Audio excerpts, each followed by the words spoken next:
Hi viewers, welcome to today's show Behind the Note, and today, of course, I'm your host James, and today I have in the house Kaingu Silumesii, also known as ProffKeys.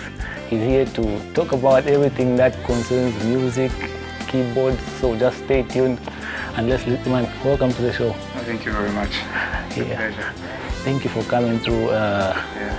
It's been long overdue, as you say. We really wanted to have you on the show, and finally you're here. Thank you for having me, man. Thank you for having me. Yeah. Maybe just tell us a bit about yourself before we go into other musical things. Okay, sure. Yeah. As you said, my name's Kaingu Silumesii, also known as ProffKeys.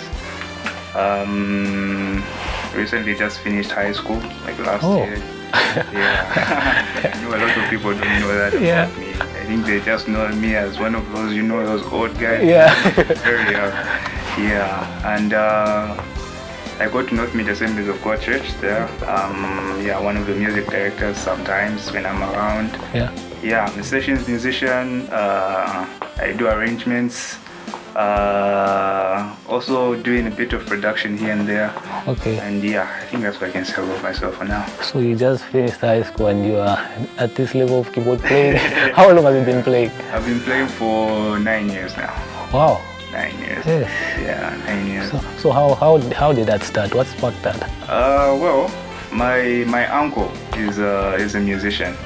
Okay. I grew up in a musical family. My mom was a music director, or rather choir director, at my home church.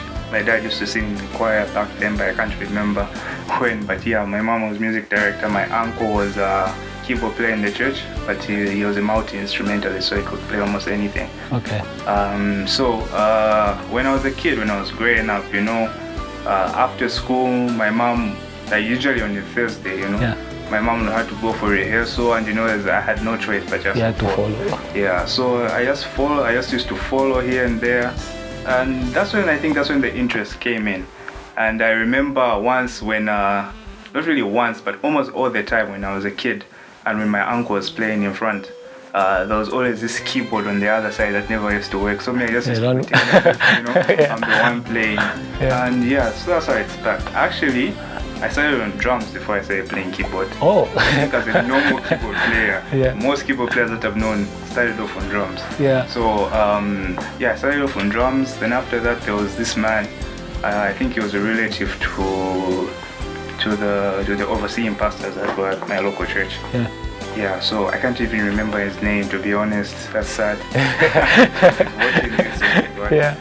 So that's how he taught me the basics. We're a class. I think there were some old people, and I think I was the youngest there. Okay. So he taught us the basics and all that. Then from there, that's how it just sparked, man. Wow. Yeah. You must be proud now. Sure. Yeah. Sure. Yeah. Yeah, but so is the drums? Do you still play drums? Nah. Okay. No, I don't. Unless I'm really pushed, but it's nah. Okay. Yeah. No any other instrument apart from keys? I started playing bass here and there, but one of those things, guitars. When I grew up in a church that never had a lot of guitars, it was just keyboard and drums. So when I just saw the bass, I knew a bass a long time ago, but learning it was a whole different thing. Yeah. So when I got to hold the bass, I was like, no, I just can't. That's how I just learned it. Yeah. But one thing that I was watching one of your live videos. You had a keyboard workshop or a keyboard clinic. Oh yeah. That was in Mongo, right? Yeah, I was in Mongo. Just the intro only. The intro was so epic that it caught my attention. Wow. Yeah. So where do you get that sound from? Is it something that has grown, or maybe you have some people that you are looking up to that, or people that teach you such things? Well, I think it's people that I look up to, and people that I enjoy and love their touch. For my arrangements, the person that really inspires me is David Outing.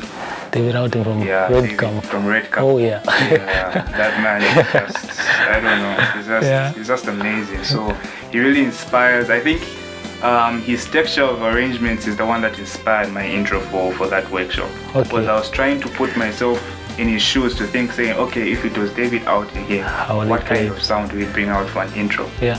So that's what I was trying to bring about. So, but my sound is really influenced by a lot of other people, to be honest. Yeah. I can give names and so on, but locally, one of them is Mapalo.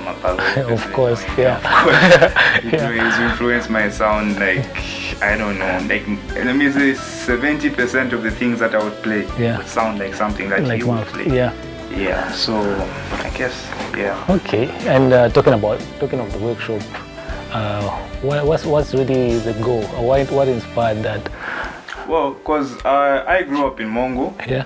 Oh. I was born in Kitwe, but then my dad got transferred, I think just after I was born, to Mongo. So I grew up from Mongo. I learned how to, all my musical abilities were from Mongo.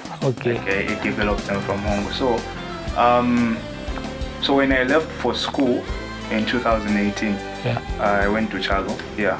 Then when I used to go back home for holidays, I noticed the gap between me and the guys, and I was like, this can't be possible, because when I'm around, why should there be a huge gap, you know? Yeah. So I was like, let me just start hosting workshops. So my main plan was to touch all the instruments. Okay. I know I'm not a multi-instrumentalist, so I was like, let me start with my instrument first. Yeah. At first, I hosted my first workshop with a couple of my friends that I used to play with. I still play with, actually.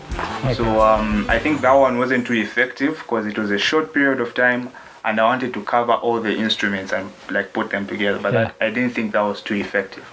So I thought of just hosting a keyboard workshop first. Yeah, so I hosted that one. So next, I think I don't know what instrument I'll pick yet. Okay, I have the idea, but yeah, people should just wait for the announcement. Also, there's another one coming. For Mongo. And what about us here? Well, you know, I'm mainly looking at the gap between the musicians, you know, because we're in the same country. Why should we? Yeah. Because you know, there are people in Mongo that they're asking me questions like, what's a major chord? What's a minor chord? So I really need to eliminate. Yeah. Like we have to be on the same page. Yeah, we have to be on the same page for me to, you know, Okay. I really like that approach. It's more like you're just giving back to... Exactly. Okay. But of course, you know, it's really inspiring when you see young musicians like you hosting workshops and clinics, when we have a lot of older musicians who don't do that. And I mean, that should be the goal for every musician, you know. Yeah. But so do you have also people that you teach or individually or something like that? Well, no. Let me not say that. I would rather, for me, I don't really, because when people come to me, they want me to. It's either they've seen something that they like that I've played, you know, and so they want to get a portion of that. So I don't really recommend that because that's my field. Yeah. So I would rather you just come have a session with me. Not where we say, okay, you'll be coming Tuesdays, Mondays, you know, that kind of arrangement. I don't really support such arrangements because to be like, you'll be a wing under me, which I don't want, you know. I want you to be, if I would teach you something, I want you to get that same thing and make it your own. You get what I mean? Because there are lots of us that, you know, keyboard players, we sound like Mapalo, but we can't say we can play everything Mapalo plays. Of course. He has his own sound, so you have to develop your own sound. Yeah, so that's what I don't really teach, unless otherwise, of course, unless if it's a special arrangement. Yeah, that's when maybe. And there's this tendency of musicians, they'll hear you play a lick or something, then they'll be like, show me that. Instead of asking, how did you come up with that? Exactly. Well, sometimes I would show. I would show. I wouldn't deny the chance of them to see exactly what I was doing. I would show them. But if there are those kinds of musicians that would just want saying, okay, I was holding this chord, not knowing the theory behind that chord, then I'll be like, anyway, it's your loss, and show you what it is. And so you're also an MD at your church, right? And I understand that side you have like really good musicians, and some might be even older than you. How was that experience? That experience it's crazy, you know, because at my church, actually I'm second MD. Let me say that. Okay. But it depends on the band setup too. So if I'm not around, then there are other people I have to cover. But if I'm around, I would be MD for a specific band. Okay. But MD number one is Akim Bao, also known as Fanny. Yeah. Okay. He's our main MD, so he's the one who really takes the band. So it's huge pressure, because you know we also have other musicians. We also have LV coming in sometimes. Lots of people, because North Mid, I go to North Mid Assemblies of God, and that church is a huge platform. Yeah, definitely. Very huge platform where all kinds of people can just come from nowhere. So it's a lot of pressure. You really have to be on point. You really have to know what you're doing, and it just takes someone who is really, you know, synced in, you know, not just, it's more than music. Yeah. It's more than music. You're ministering to people, and you just really need to understand that it's more than music. And besides the choir, you're also leading, besides leading the band, you know, and being part of the ministration with the choir, you're also ministering to someone out there. To the people, you know? Yeah, so that's it. Yeah, that's really a profound thing that only keyboard players can say. No, even other instrumentalists, I mean, even other instrumentalists, Yeah, but so aside from church, any other professional highlights in your music that you would love to talk about? Maybe people that you've played for, or maybe... you know, school really took most of my time as a musical, because I was in a boarding school. So I didn't really do much during the past 3 years, because I only moved to Lusaka during that same time when I came into school. So but from what I've covered from this, let me say from last year, I played on an album. There's this woman from this minister, her name is Teresa Muhonda. Okay. Yeah, I think I played a few. I only played one track. I only played one track in that album. Okay. Yeah. Then sometimes I work with I don't know if you've heard of Pastor Gift. Yeah. Pastor Gift Kaputula. Yeah, I play for him sometimes, just here and there. Yeah. And if it's this year, there's not much, but and I'm currently working on like different projects, you know. Okay. And just trying to get the name out there. So. And you also do a bit of production. Production. I do.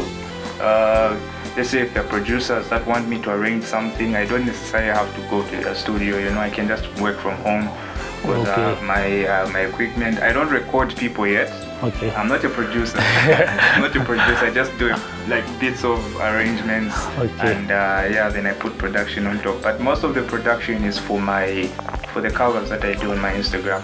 Okay. Yeah, or just to put myself out there. So that's production that I do myself. Not too professional, just, you know, for good. That's how it all starts. Yeah, but so you do a bit of production, a keyboard player. What other things musical do you do that we might not know about? Any other thing musical? Yeah.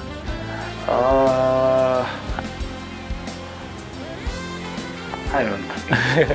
You don't sing, you don't... Nah, only in school, at my odds, in school, in the choir that I was in at school, I was music director, so I used to help with the vocal arrangements. Okay. Because, you know, I'm a keyboard player, so I know every note and everything. So that's what I used to help with most of the time. So, but not outside here. Outside here, I just keep my own space to know what to do. But what can we expect from you in the next coming years? Because you said school had held you back a bit. And this is like a bit of a breather before another version of school comes. No stopping on the music. I think you'll be seeing more of my workshops, just in places that I feel most musicians, you know, because it's not it's not being proud saying you're a good musician and you're very skillful, you know, so you can just go anywhere and teach, you know. Yeah. It takes a heart, you know, because there are many musicians out there that really want to improve. Yeah. They really want to improve, but they just don't know how. Yeah. You know. So I want to be that person that would help them, like get onto the, not necessarily teaching them everything, but just taking them onto the right path, yeah. You know. Yeah, so I think I'll be hosting a lot of workshops, not just for keyboards, even for other instruments. Yeah, just getting people even from outside the country just to come and, you know, because some of these fields, like let's say we want to have a session on seven drumming. Yeah. Seven drumming. So why not just get the original Congolese feel? Congolese, you know. Yeah. So those are the kind of things that I really want to host. And I also want to, in the next few years, though it will start small, I want to start hosting jam sessions, you know, where there are a lot of bands here in Zambia, you know, talk of the One Generation. Yeah. They really look up to those guys. You know, those guys. And where you can just have jam sessions where they can just come, you know, because, you know, they are very tight arrangements and we only hear them at concerts. Yeah, when they're playing for other people. Exactly, and most of us don't really even go for those concerts. Yeah. You know? not that we don't want to, really want, but, you know, fans and everything. So what if we just create a platform where, and it's not that they don't want to play them anywhere else, they don't have the opportunity. They don't have the opportunity, You know? Yeah, so I want to host jam sessions where they can just come, they play, we record them, like good quality sound, good video, and maybe if they want we can post them, or we can can post them and so people can see. Okay. Yeah. Otherwise, if there's anything else, I'm sure you'll just see. Yeah, we'll just see a new jazz album by Kaingu. ProffKeys. Yeah. But anything that you've noticed in the Zambian music industry that, or maybe something that you'd love to talk about, where it's been, how it is now, and where you think it's going? Oh yeah. I would say I'm really proud to be part of this music industry in Zambia. Okay. Because, you know, for myself, I'll speak for myself. From the time I knew about the Elect band up to now, that's been a huge gap from, you know, what I used to play, the kind of musician I used to be. Yeah. Because for me, the Elect band is a band that really inspired me to be the musician I am today. So I feel, I think that's the same story for other people. It may not be the Elect band, but it may be other people that, you know, that have inspired them. Yeah. So the musicians that are coming up today are really, you know, they're really bringing it, you know. Yeah. They're really bringing it. And I'm proud to say that I'm sure most of us will make it if we really put in the work. Yeah. But the other thing I'm afraid of is this tendency of us wanting it to be a competition. Oh yeah. Wanting it to be, you know, this one is doing this, this one is watching a workshop. Okay, leave me, let me do this. You know. I wouldn't say that's a problem. I would say it's a problem if you want to say, okay, this one is doing this, even me. Yeah. You know. That's a wrong motive. That's a wrong motive indeed. Yeah. It's a wrong motive indeed. So I feel that's something that that might bring us down as musicians. Yeah. You know, because if you go to other countries, people are supporting each other. Yeah. You know, people are supporting each other. Where, come on, how many musicians can we talk about in the United States? A lot. Name them a lot, and all of them are making it. Yeah. You know. No one is pulling the other down, no one is doing what, you know. They're actually reposting each other's videos. Yeah. But in Zambia, unless you're friends, unless you're friends, not that I don't know you, then I post you from here, or I comment on your post, they will never see that sometimes, you know. It only takes some like real genuine musicians to do that. So okay. Yeah, this has been really a good conversation that we had. No, thank you very much. We really hope to have you soon again. It's just a call away. Yeah, by then I'm sure you have some more things to talk about. Yeah, true. By then maybe the studio would have even grown. Oh, yeah. Yeah, thank you for coming through, man. Thank you very much. It was really a pleasure. Thank you.